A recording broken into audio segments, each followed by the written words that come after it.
नमस्कार, स्वागत है आपका इन खबर पर। वैसे तो राजस्थान झीलों और रेगिस्तानों को लेकर चर्चाओं में रहता है। यहाँ लोग पर्यटक की दृष्टि से आते हैं, लेकिन इसके साथ ही यहाँ महलों का भी एक अलग किरदार है। महलों का भी अलग रूप है। हमारे इतिहासकार द्वारा बताए गए इतिहास के अनुसार बच्चों को यहाँ के महलों के बारे में पढ़ाया जाता है। यहाँ के राजाओं की अलग अलग कहानियाँ बताई जाती हैं। ऐसे ही यहाँ हम एक महल पहुँचे हैं जहाँ जिसका नाम है हांडी की रानी महल। इस महल की भी एक अपनी अलग कहानी है। खैर ये महल तो 1000 साल पुराना है। हमारे सहयोगी दिखा रहे हैं कि महल आप देख सकते हैं कितना मजबूत दीवारों से बना हुआ है। 1000 साल पुराना महल, लेकिन फिर भी इसकी दीवारें इतनी मजबूत हैं। आइए अंदर हम आपको इसका दृश्य दिखाते हैं कि महल की क्या है खूबियाँ।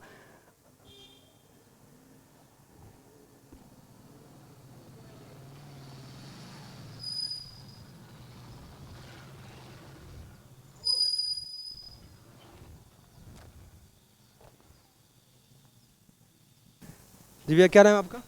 मयंक भट्ट नाम है भैया मेरा। अच्छा, आप यहीं के रहने वाले हैं? बिल्कुल, ये रावली बॉल के पीछे मेरा मकान है, इस महल के पीछे। तो मतलब आप यहीं के रहने वाले हैं? और ये महल आप मतलब हमको लग जब तक बचपन पैदा हो तब से आप देख रहे होंगे। बिल्कुल बिल्कुल। खेलने वेलने भी घूमने आए हो करते? तो यहीं आज दिन तक का समय सारा यहीं निकला है। तो भैया अभी तो मतलब पर्यटकों का भीड़ नहीं है, भीड़ होती कि नहीं यहाँ पे? भीड़ तो ऐसा है कि जब राजतंत्र चला गया और लोकतंत्र आया, उसके बाद से सरकार प्रशासन की तरफ से यहाँ कभी बड़े वित्तीय बजट नहीं दिए गए। उस वजह से इसका डेवलपमेंट नहीं हो पाया, विकास नहीं हो पाया। तो देखिए भैया का कहना है कि मतलब इतना बड़ा महल, इसकी इतनी अनोखी कहानियाँ, लेकिन उसके बावजूद भी प्रशासन का इस पे ध्यान नहीं है। प्रशासन की तरफ से इस पे कोई बजट नहीं पास किया गया है कि जिससे इस महल को अच्छे से निर्माण कराया जा सके। क्यों? जी जी जी, जनप्रतिनिधियों से भी कई बार यहाँ पे जो विभिन्न प्रकार के कार्यक्रम होते हैं, पीछे बाण माता मंदिर है ना, तो यहाँ विभिन्न प्रकार के जो जनप्रतिनिधि हैं, यहाँ के नगर सेवक है, जन सेवक हैं, उन सभी के द्वारा भी कई बार इसके लिए निवेदन किया गया राज्य सरकार से, केंद्र सरकार से कि इसके लिए बड़ा बजट पारित हो ताकि ये एक अच्छा पर्यटन स्थल बन सके। वर्तमान में सलूमपुर जिला भी बन गया है। अब तो वर्तमान में बता दें आपको कि इसके पहले मतलब राजस्थान में 33 जिले थे, लेकिन अब तो 50 हो गए हैं। क्यों? जिसमें एक ये सलूमगढ़ भी है। बन गए तो 53 तक पहुँच गए हैं जिले तो लेकिन अभी मतलब 17 ही पारित हुआ है, जो 17 जी जी जी जी। देख रेख कोई नहीं करता इसका। देख रेख तो एक बीच में शायद चौकीदार वगैरह भी थे यहाँ पे, लेकिन वर्तमान में वो नहीं है और फिलहाल ये बंद है। और सूचना करके चाबी मंगवाई देती है, और अगर मान लो ऐसा कोई देखने वाले आ जाए बाहर से तो यहाँ विदेशी पर्यटक भी नहीं आते? बहुत कम, कभी कभार कोई आ गए इधर से, तो बाकी हमने अभी अभी तो इतने नहीं देखे, बहुत पहले कभी देखे होंगे। बाकी एक मतलब नगण्यता है पर्यटन के नाम से। तो भैया कहानी क्या है यहाँ की, आप कुछ बताएंगे? कहानी तो भैया ऐसी है कि लगभग 12वीं सदी तक, 12वीं शताब्दी तक यहाँ पर सोनारा भील आदिवासी का शासन हुआ करता था, सोनगरा।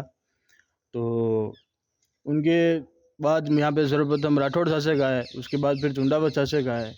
तो जो जब सोनारा जो भील थे, उनकी जब वो मृत्यु हो गई राजा की, और जब उनकी पत्नी सती हो गई, तो उन्हीं को वहाँ ऊपर पहाड़ी पर अरावली रेंज पे बिठा रखा है सोनार माता के नाम से। और उन्हीं के नाम से सलूम्बर का भी नामकरण है, और आसपास के क्षेत्र में कई सारी जैसे सलूम्बर की पहचान, सलूम्बर का नाम सलूम्बर ही रहा।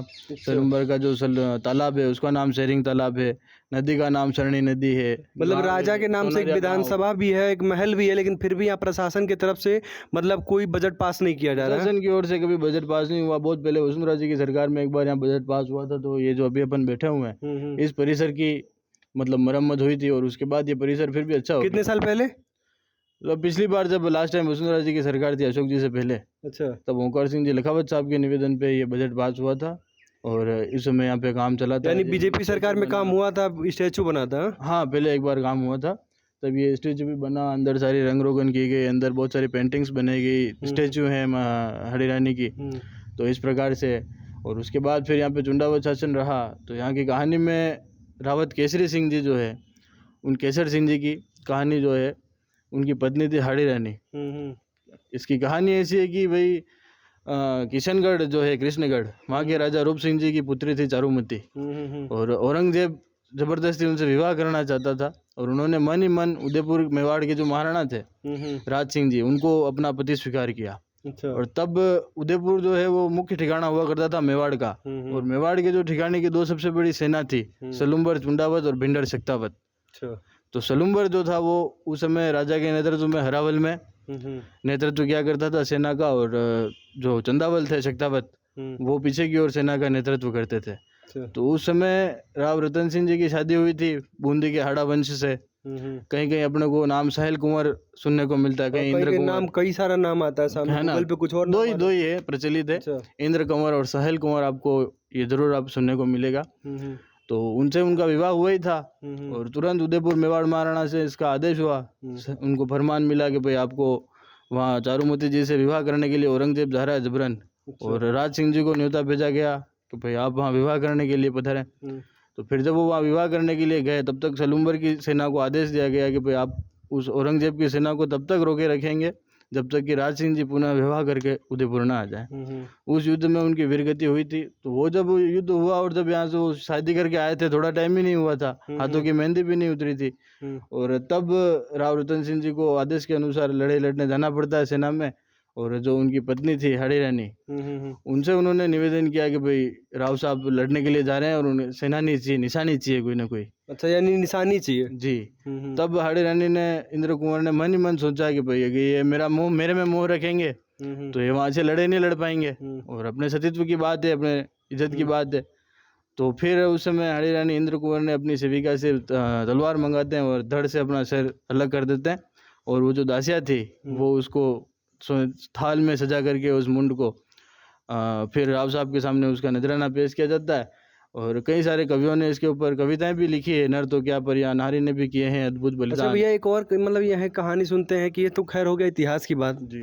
जो इतिहासकार लिखे। अभी मतलब ऐसे कहानी प्रचलित है कि हंडी रानी की, मैं सुना हूँ कि एक कोई रेगिस्तान से घूमते हुए आता है, पेड़ के नीचे बैठता है और कोई दानव आ जाते हैं, तो वो बोलता है कि दानव यहाँ से चले जाओ, तो शायद वो चले जाते हैं, तो वो पेड़ से एक बार और उपासना करता है कि घोड़ा चाहिए, फिर घोड़ा आ जाता है। तो ये कहानी सही है हांडी रानी की? फिर लोग कहते हैं कि हाँ, इस पेड़ के नीचे हांडी की रानी है, ऐसा कुछ पेड़? नहीं नहीं नहीं, ये बिल्कुल मिथ्य है, इसका अपना पूरा इतिहास है। आप पूरा जब मेवाड़ वंश पढ़ेंगे आप इतिहास में, तो आपको ये सारी बातें निश्चित रूप से इसके ऊपर लिखी मिलेगी। और आप यदि ऊपर जाने का मौका मिले तो ये सारा सचित्र दर्शाया गया है ऊपर। अच्छा, ऊपर अभी जा सकते क्या? नहीं, अभी जाना शायद बंद है, ताला लग रहा है। क्यों? इसके पीछे कारण क्या मतलब? यहाँ की जो व्यवस्था समिति एक्चुअल में क्या है कि यहाँ कोई विशेष प्रशासन का स्टाफ है नहीं जो यहाँ की देखरेख करता हो। अब अगर इसको खुला रख दिया जाए, तो पहले भी ये खुला रहा है, लेकिन फिर असामाजिक तत्वों द्वारा यहाँ बैठ करके तोड़फोड़ कर दी जाती है।